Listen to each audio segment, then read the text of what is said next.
Self verification, teacher self verification कैसे करता है इस वीडियो में आप लोगों को दिखाएगा।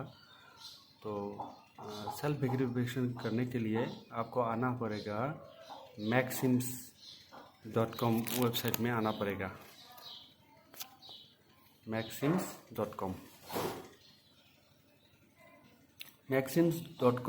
वेबसाइट में आने के बाद आपको user ID, individual teacher user ID plus आपका पासवर्ड होगा। ये डिफ़ॉल्ट पासवर्ड है फॉर मेघालय।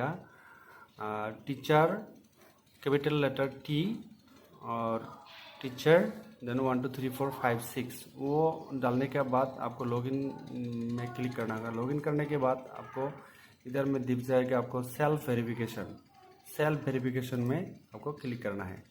सेल्फ वेरिफिकेशन में क्लिक करने के बाद आपको इधर में दिख जाएगा स्कूल इन्फॉर्मेशन। अगर आपका सब कुछ ठीक ठाक है तो इधर वेरीफाइड आएगा, नहीं तो पेंडिंग दिखाएगा। तो फिर बाद में आपको क्या करना होगा, टीचर्स इन्फॉर्मेशन, ये आपका करना है। ये आपका काम होगा। ये टीचर्स इन्फॉर्मेशन, इसमें आपको आपका नाम दिख जाएगा, एम्प्लॉय कोड दिख जाएगा, एम्प्लॉय आईडी, इसी आईडी से आपको लॉगिन करना था। तो आपको ये डेट ऑफ बर्थ दिख जाएगा, इन सर्विस दिखाई जाए तब दिख जाएगा। तो बाद में आपको दिख जाएगा पर्सनल डिटेल में आप कैसे फिल करेंगे। आपका नाम अगर सही है तो यस में क्लिक करो, अगर सही नहीं है तो नो में क्लिक करके आपका सही नाम इधर में डाल सकता है। फिर मिडिल नेम, जैसे मेरे केस में हो गया, मिडिल नेम इनकरेक्ट था, इसलिए मैं इधर नो में क्लिक करके और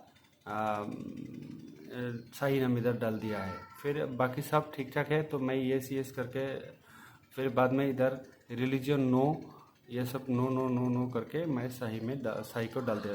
अगर आप नो को क्लिक करेगा तो सही को डालना होगा, अगर आप यस को क्लिक करेगा तो इधर में कुछ नहीं करना है।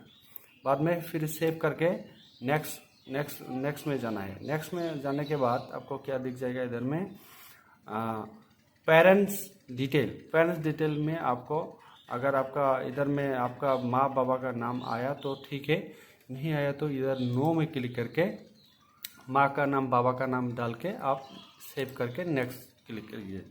नेक्स्ट क्लिक करने के बाद आपको आएगा कॉन्टैक्ट डिटेल में आपको अगर सब कुछ ठीक ठाक है तो यस करो, नहीं तो नो करके आपको सही कॉन्टैक्ट इधर डाल देना होगा। फिर सेव करके नेक्स्ट करना होगा। नेक्स्ट करने के बाद आपको आएगा एकेडमिक क्वालिफिकेशन में आपको इधर में आपको सब कुछ ठीक ठाक है तो ठीक है, नहीं तो सब कुछ नो करके इधर में सब डालना पड़ेगा। जैसे मैं डाला है क्लास 10 का जो डाला था मैंने, 10 के बारे में आपको बताएगा। इधर में रिजल्ट जो है वो सब ठीक ठाक है, एम्बोस डाल दिया, रिजल्ट डाल दिया। फिर ग्रेड में आपको प्रॉब्लम आएगा। ग्रेड में जब इधर आप नो इधर टिक करेगा तो ये आपको खुद से लिख देना होगा NA, ये सब में इसमें भी NA लिख देना होगा, परसेंटेज वगैरह रैंकिंग NA करके छोड़ देना है।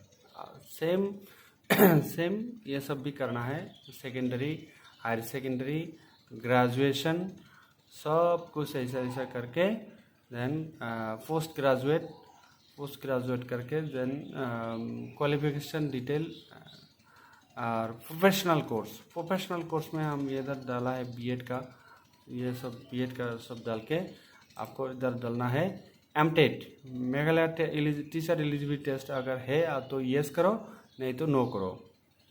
फिर बाद में स्टेट एलिजिबिलिटी टेस्ट अगर है तो यस करो, नहीं तो नो करके आप अगर इधर नो कर दिया तो ये सब भी नो करना होगा, ठीक है। बाद में district elementary education eligibility test, ये सब अगर नो करेगा तो इधर में भी नो कर दो। बाद में आया diploma for elementary education eligibility test, ये सब भी नो करके आप सेव करके नेक्स्ट कर दीजिए। नेक्स्ट करने के बाद आपको डालना होगा बैंकिंग डिटेल में आपको क्या डालना है, name of the bank, then account number और IFSC कोड। सेव करके नेक्स्ट करो। नेक्स्ट करने के बाद आपको इधर आएगा आइडेंटिटी डिटेल में आपको इधर नो करके आधार नंबर डालना है, वोटर आईडी कार्ड नंबर डालना है। देन आपको जैसे मेगा हेल्थ इंश्योरेंस जैसे मेरा नहीं है, मेरा केस में नहीं है तो मैं नो कर दिया, एन ए डाल दिया है। पीडीएस नो करके एन ए डाल दिया। और टीचर्स नेशनल कोड जैसे मेरा नहीं है तो मैं नो कर दिया है। फिर सेव करके नेक्स्ट में क्लिक करना है। नेक्स्ट में जब क्लिक करोगे आपको इधर आएगा अपॉइंटमेंट डिटेल। अपॉइंटमेंट डिटेल में आपको जैसे मेरा केस में अपॉइंटमेंट लेटर में जो अपॉइंटमेंट लेटर जो है उसमें आपको अपॉइंटमेंट नंबर लेटर नंबर मिल जाएगा, वो मेमो नंबर इधर डाल दीजिए। अपॉइंटमेंट डेट डाल दीजिए। फिर date of joining of the current post, first post इधर में जब ज्वाइन किया था उसी ज्वाइनिंग डेट को इधर डाल दो। फिर स्टाफ कैटेगरी में टीचर है तो टीचर, नॉन टीचर है, नॉन टीचिंग है तो इधर में सब जैसे टीचर है तो इधर में यस कर दिया है तो इधर कुछ लिखने का ज़रूरत नहीं है। डिजिग्नेशन में आपका आएगा असिस्टेंट टीचर। अगर आपका इधर में गलत है तो ये सब नो क्लिक करके आप इधर से सही को सिलेक्ट कर सकता है, जो सही लगता है आपको क्लिक कर सकता है। बाद में आएगा date of joining current school आप कितनी में जो स्कूल में अभी काम कर रहे हैं वो कौन सा डेट में आप ज्वाइन किया है। Date of joining of the current post, date of joining of the current post also be the same. आपको जो date of joining of current school और करंट पोस्ट एक ही है। अगर आपका प्रमोशन हो गया तो आपका ये date of joining of current post will be change, ये आपको दूसरा डालना होगा। तो date of joining of the current post ये थोड़ा ख्याल कीजिए। हाँ, इसको आप दूसरा को डालना होगा। अगर आप प्रमोशन हो गया या डिमोट हो गया तो ऐसा करना, इधर चेंज हो जाएगा। ठीक है। Teachers post type, teacher post type आपका असिस्टेंट होगा या हेडमास्टर होगा। यहाँ पे आप सब ऑप्शन दिख जाएगा, आप ये सिलेक्ट कर सकता है। बाद में सैंक्शन ऑर्डर, सैंक्शन ऑर्डर मेरा केस में मैं सैंक्शन ऑर्डर नहीं जानता तो ये मैं नॉट अवेलेबल कर दिया है। ठीक है। देन टीचर्स टाइप तो हम सेकेंडरी का है तो ये यस कर दिया है क्योंकि मेरा पहले से ही सेकेंडरी सिलेक्ट करके रखा है, यस कर दिया। अगर ये गलत है, अगर ये गलत होता तो मैं इधर नो सिलेक्ट करके इधर से मैं ड्रॉप डाउन में मैं ये सही को सिलेक्ट कर सकता था। तो मेरा सही है तो मैं यस को क्लिक करता हूँ। जैसे मैं आरएमएस से टीचर हूँ, ये आरएमएस से है तो ये करेक्ट है तो इसलिए यस कर दिया है। अगर नो होगा तो मैं नो सिलेक्ट करके मैं सही को सिलेक्ट कर सकता था। स्ट्रीम वाइज, जैसे स्ट्रीम वाइज मैं साइंस को सिलेक्ट कर दिया है और सब्जेक्ट वाइज मैं वही साइंस को सिलेक्ट कर दिया है। बाद में सेव कर दिया। ठीक है। सेव होने के बाद आपको क्या करना है, आपको सेव होने के बाद नेक्स्ट में क्लिक करना है।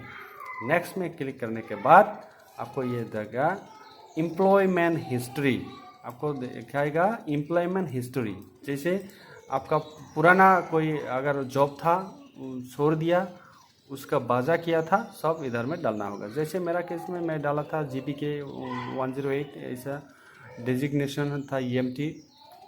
वर्क फ्रॉम कब से या 2013 में मैं ज्वाइन किया था GPK में। फिर 2016 में मैं उसको रिजाइन किया। फिर सैलरी इतना था और reference number not available, reason for living तो टीचिंग अपॉर्चुनिटी थी, मैंने इसे सिलेक्ट करके ये सब सेव कर दिया। ओके। बाद में आपका प्रीव्यू में सब आपको दिख जाएगा। अगर कहीं में भी आपका गलती हो गया, ये सब चेक करके कहीं में भी आपका गलती हो गया तो आप ये कर सकते हैं, इधर में एडिट ऑप्शन में क्लिक करके आप एडिट कर सकते हैं। सब कुछ फिर पहले से एडिट कर सकते हैं अगर आपका गलती हो गया तो। ठीक है। बाद में आप डाउनलोड करके सबमिट कर दीजिए, हो जाएगा आपका। Thank you.